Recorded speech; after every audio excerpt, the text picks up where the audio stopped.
La femme créative. Pourquoi faut-il toujours que nous attirions dans notre vie des situations violentes ou difficiles, que nous fassions acte de force ou que nous prenions la fuite? Pouvons-nous apprendre à nous poser là et à vivre en paix et en harmonie entre des forces que tout semble opposer alors qu'elles se complètent? Avons-nous si peu la notion de nous-mêmes qu'il nous faut constamment servir un but extérieur? Pourquoi n'arrivons-nous pas à garder notre énergie pour nourrir nos rêves? Que nous soyons hommes ou femmes, nous avons tous pris naissance dans la matrice mère. Les femmes abritent des colères et des peines, et leur pouvoir est souvent caché, car la peur des représailles est terrible.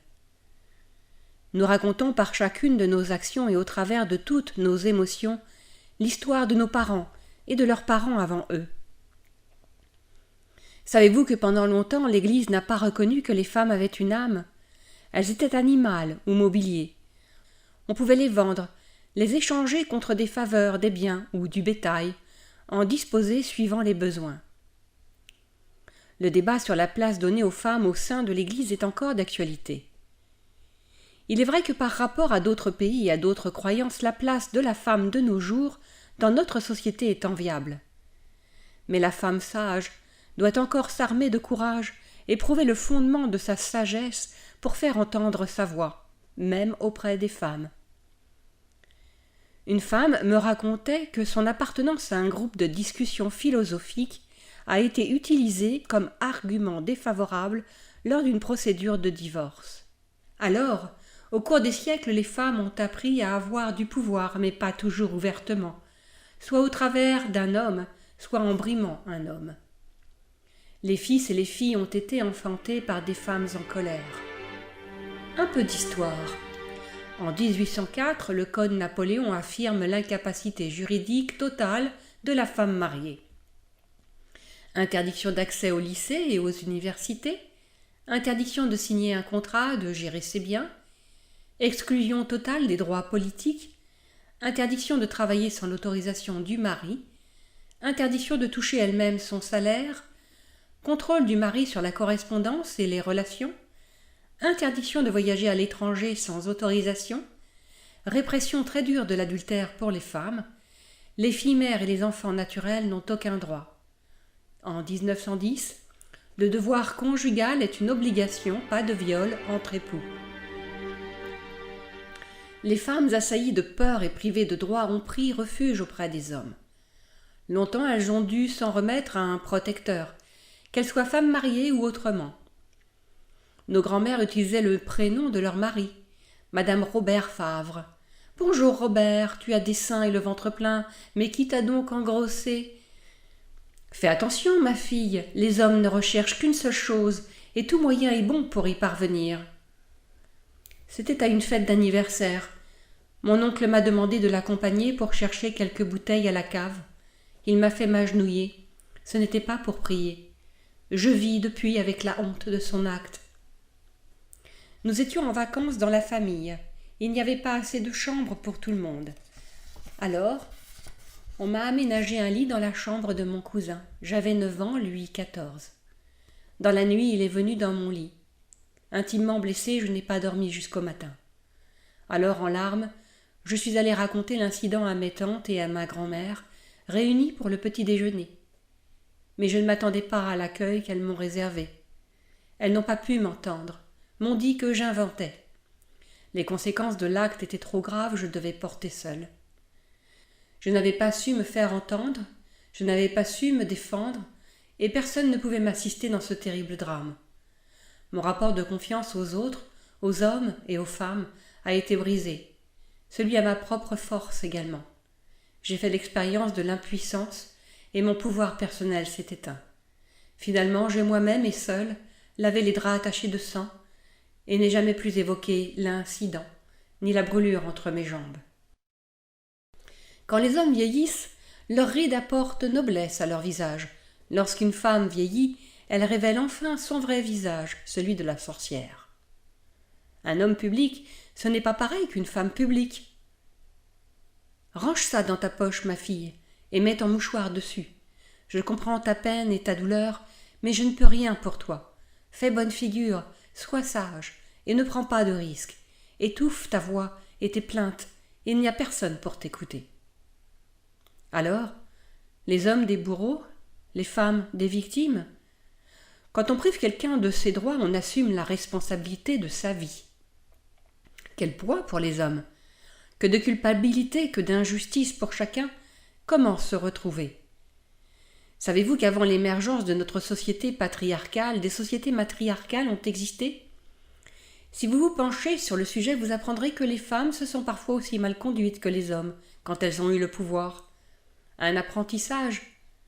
Le rapport de force est toujours nuisible, mais son étude source d'éclaircissement.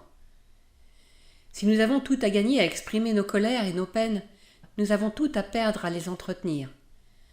Quantité de mémoires pénibles sont incrustées dans l'histoire de chacune de nos familles, et la culpabilité se transmet avec la colère. Apprendre à s'élever et protéger les nôtres, oser dénoncer, mais pour trouver l'apaisement, restaurer la communication et les liens d'amour, se soutenir enfin. Savez-vous aussi que de nos jours, on vend encore des enfants pour satisfaire les instincts primaires de quelques grands malades fortunés? Recevez-vous chaque matin via Internet des offres tout à fait dégoûtantes?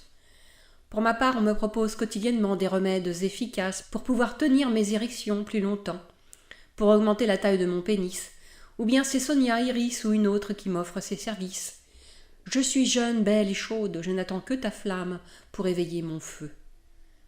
Déviation de l'être humain, bassesse de l'instinct, il faut retrouver le sacré et l'honorer en soi, s'élever, écouter et nous unir à notre manifestation pour guérir nos maux, redonner sa place à l'intuition si féminine et servir un but commun d'évolution.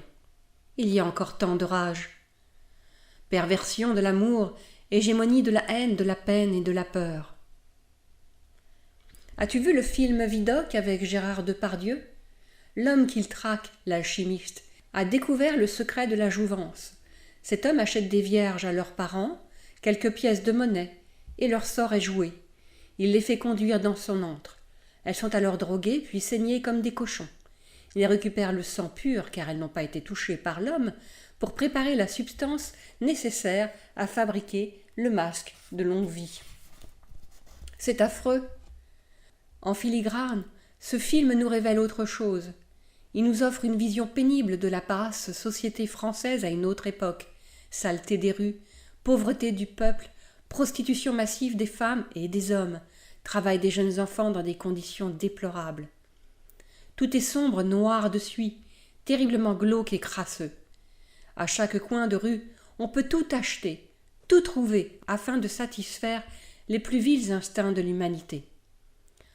En contemplant toutes ces laideurs, nous prenons conscience de la chance que nous avons finalement de vivre dans notre société à notre époque. Les maisons sont confortables, chauffées, avec l'eau courante et l'évacuation des eaux usées. Les enfants sont éduqués dans des écoles gratuites. Notre société a permis la création de nombreuses institutions pour faire face à chacun de nos problèmes. Même si on ne nous écoute pas toujours, et même si l'information est encore dirigée, on peut toujours s'exprimer. Ou on essaye. Les femmes se sont fait une place dans le monde du travail. Elles occupent désormais des postes importants au sein du gouvernement et dans les entreprises. Il reste des inégalités et tout n'est pas parfait. Mais que de pas accomplis déjà. Tout nous est facilité, et pourtant la misère est toujours là, vivante, omniprésente. Pourquoi? Car nous en sommes les géniteurs. Pouvons-nous apprendre à nous nourrir des bienfaits que nous mettons en place pour nous, au lieu de crier nos manques? Les femmes qui ont la parole désormais, sauront-elles à nouveau faire confiance à la douceur qui tempère la force, à la réceptivité qui donne de la rondeur à l'action, à la souplesse qui rend la fermeté justifiée et enseigner au monde autrement? Vont-elles continuer à entretenir la dualité? Vont-elles courir se cacher pour pleurer leur misère et œuvrer au travers des autres sans courage? Oseront-elles porter leur couleur sans violence? Oseront-elles dénoncer sans accuser? Quant aux hommes, qu'ils se souviennent que nous sommes tous doubles, que nous venons d'un œuf qui s'est divisé, que notre appartenance tangible est inspirée par notre double qui vit en esprit. L'union de nos deux aspects, matière-esprit, tangible, intangible, féminin, masculin, inspiration, manifestation, éducation, innée, représentent notre défi d'équilibre. Si les femmes se comportent ainsi, c'est qu'elles ont appris au travers de la souffrance à se jouer des hommes et à la façon des hommes. Que nos forces aident à la guérison de nos faiblesses, unissons nos efforts. La peur génère toujours ce dont elle est faite. On dit que l'inceste est une expression d'amour corrompu, comme toute violence sexuelle. Pouvons-nous apprendre de l'amour et l'aider à s'exprimer de façon juste ?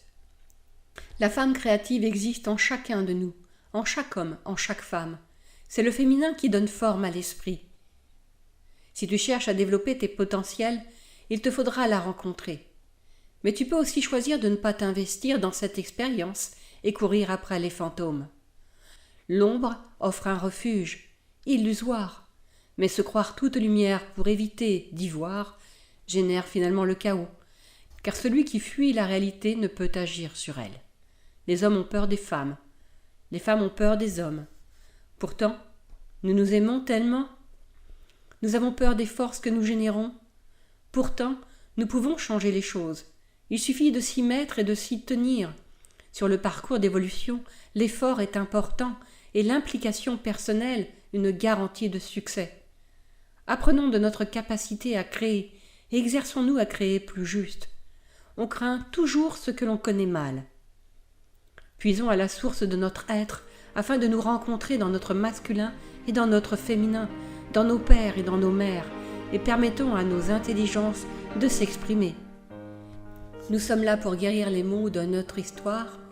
Ce n'est qu'en paix que nous pourrons élever ce plan et reformer le tout.